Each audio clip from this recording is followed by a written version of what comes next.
झूठ बोलने में सबसे बड़ा किरदार क्या माँ-बाप का भी होता है कि क्या वो बच्चों को झूठ बोलना सिखाते हैं? कि अगर वो किसी मामले में छोटी-मोटी बात पे झूठ बोलते हैं कि वालिद को ये नहीं बताना, तो वो झूठ बोलना अपने घर से ही सीखते हैं। कोई भी बच्चा बाहर से तो झूठ बोलना नहीं सीखता। Everybody is involved in this reaction. जो भी बच्चा उसका बिहेवियर जो भी शेप अप होता है, उसमें तमाम लोग इन्वॉल्व होते हैं। ज़्यादा लॉन्ग टर्म पीरियड में अगर पेरेंट और बच्चे के दरमियान कम्युनिकेशन नहीं है, तो इसका मतलब है बच्चा जो है वो किसी शदीद मुश्किल का शिकार है। अच्छा, आजकल जो दौर हमारा चल रहा है, इतना बिज़ी स्केड्यूल है सबका और हुँ, यूजुअली देखा जाता है कि जो माएँ होती हैं, वो हुँ, वर्किंग लेडीज़ होती हैं।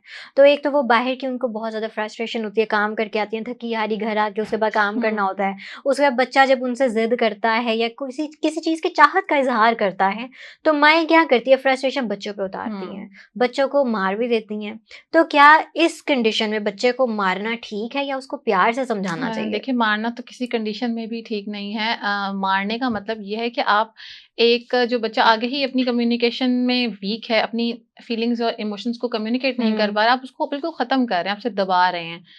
मारना तो किसी सूरत भी ठीक नहीं है। मारने के बजाय आपको उस वक़्त थोड़ा-सा उनको टाइम देना चाहिए। जैसे कि हम बड़ों को गुस्सा ठंडा करने का थोड़ा टाइम देते हैं, बच्चों को समझाएँ, उसको काम डाउन करें, उसको टाइम दें। हुँ, हुँ। टाइम देने के बाद उसको बिठाएँ, उससे पूछें कि आप बार-बार ये सब क्यों कर रहे हैं? हुँ। जब आप पूछेंगे तो कम्युनिकेशन जो गैप है, वो कम्युनिकेशन में बदल जाएगा। वो कम्युनिकेशन गैप की वज़ह से माँ और बच्चे के दरमियान ये सारे इंसिडेंसेस होते हैं और उस गैप को माँ ही एफ़र्ट से कम कर सकती है। बच्चा तो इतनी एफ़र्ट करना नहीं जानता, माँ ही बिल्कुल। कर सकती है। राइट। और अगर बच्चों को इस हाल में छोड़ दिया जाए, बिल्कुल अकेला मतलब उनसे हुँ। कोई बातचीत ना की जाए, तो फिर कितना नेगेटिव इम्पैक्ट पड़ सकता है? बहुत ज़्यादा नेगेटिव इम्पैक्ट पड़ सकता है। कहते हैं कि पहले 5 साल जो हैं अगर हम साइकोसोशल स्टेजेस ऑफ डेवलपमेंट में देखें या सिगमंड फ्रॉइड जो कहता है कि पहले 5 साल बहुत ज़रूरी हैं। हुँ। पहले 5 सालों में ही बच्चा एक हेल्दी एडल्ट में कन्वर्ट होने की सारी कैरेक्टरिस्टिक्स सीख जाता है और उन्हीं 5 सालों में अगर उसको नेग्लेक्शन मिलती है, तो वो बड़े होके क्रिमिनल भी बन सकता है, ऑफेंसिव उसका नेचर हो सकता है, अब्यूज़र भी बन सकता है। तो if you want your child to be healthier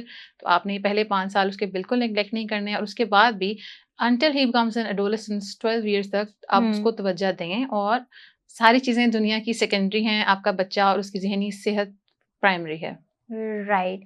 अच्छा, अक्सर औक़ात ये भी देखा गया है कि जब बच्चे जो होते हैं, ठीक है, वो बहुत ज़्यादा झूठ बोलना शुरू कर देते हुँ। हैं।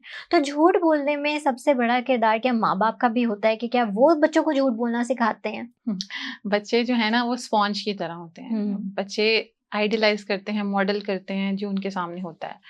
ठीक है? अक्सर घर में लोग आते हैं, बेल देते हैं, पेरेंट्स बच्चे को सबसे पहले ये कहते हैं कि कह बता दो दें हम हम घर पे घर पे नहीं नहीं हैं। हैं। जब घर पे नहीं है वो सीख जाते हैं ना कि हाँ। अभी तो ये हमारे सामने हमें इस चीज़ की तरगीब दे रहे हैं कि हम ये करें, कि हम घर पे नहीं हैं, तो इसके बाद से उनका वो झूठ का आहिस्ता-आहिस्ता लेवल बढ़ता जाता है। तो वो भी सीखते हैं पेरेंट्स क्योंकि जो पेरेंट्स उनको सिखाएँगे अगर वो किसी मामले में छोटी-मोटी बात पे झूठ बोलते हैं कि वालिद को ये नहीं बताना, अम्मी को हुँ। ये नहीं बताना, आप उन्हें रोकते हैं, उन्हें तरीका सिखा देते हैं कि भई इस तरह हमने बातों को रोकना है, तो वो झूठ बोलना अपने घर से ही सीखते हैं। कोई भी बच्चा बाहर से तो झूठ बोलना नहीं सीखता। तो अगर आप चाहते हैं कि आपका बच्चा कम से कम झूठ बोले तो उनसे ऐसी एक्टिविटीज़ ना करवाएँ जिससे वो मॉडल करें इस चीज़ को, उस हुँ। बिहेवियर को रिपीट ना करें। आप उन्हें बताएँ कि सच बोलने की क्या अहमियत है और बहुत से मामलात में देखा जाता है कि बच्चों के साथ अब्यूज़ हो रहा है, बहुत सारे बिल्कुल, मामलात हो रहे हैं, वहाँ बिल्कुल। पे भी उनको जो ऑफेंडर्स होते हैं वो उन्हें कहते हैं कि आपने किसी को नहीं बताना। हाँ। झूठ बोलना है कि आई एम फाइन लेकिन बिल्कुल, हमें बच्चों को बिल्कुल। सच बोलने की हर हाल में चाहे सच जितना मर्जी कड़वा हो, सख्त हो, हमें बच्चों को तरगीब देनी चाहिए कि वो अपने पेरेंट्स से हर तरह का सच शेयर कर सकें और उस पे हम गुस्सा ना हों। हुँ। क्योंकि अगर हम कंडीशनल लव करेंगे और अनकंडीशनल लव अपने बच्चे से नहीं करेंगे, तो वेयर ही विल गो।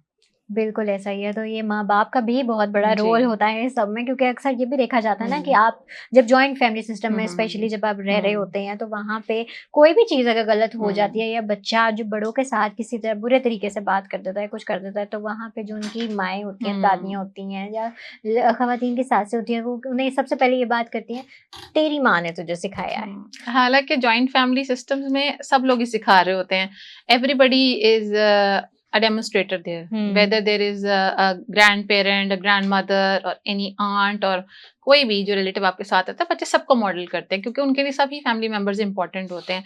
तो it's not only the mother, everybody is involved in this reaction. जो भी बच्चा उसका बिहेवियर जो भी शेप अप होता है, उसमें तमाम लोग इन्वॉल्व होते हैं। राइट। अच्छा, जब बच्चे अपने वालिदैन को इग्नोर करना शुरू कर दें, तो तब वालिदैन को क्या करना चाहिए? हाँ, वालिदैन को अलर्ट हो जाना चाहिए क्योंकि अगर आप अपने प्राइमरी केयर गिवर को ही इग्नोर कर रहे हैं, तो फिर आपकी बॉन्डिंग किसके साथ है? हुँ। अगर बच्चों की अपनी प्राइमरी केयर गिवर यानी कि अपने वालिद या वालदा के साथ ही इग्नोरेंस चल रही है, तो इसका मतलब है बच्चा किसी मुश्किल का शिकार है।